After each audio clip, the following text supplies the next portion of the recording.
For someone just starting out, and really I think of myself as just starting out, I'm really only starting week 4, but the progress that I feel like my body's made in such a short amount of time, um, just stick with it, give it a try.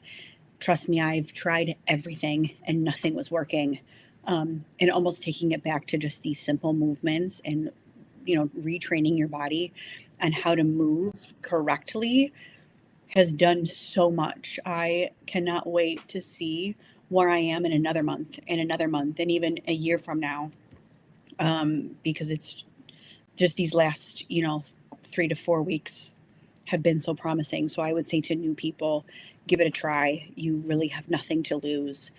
Um, be patient with it, but you will see if you do the work, you will see results.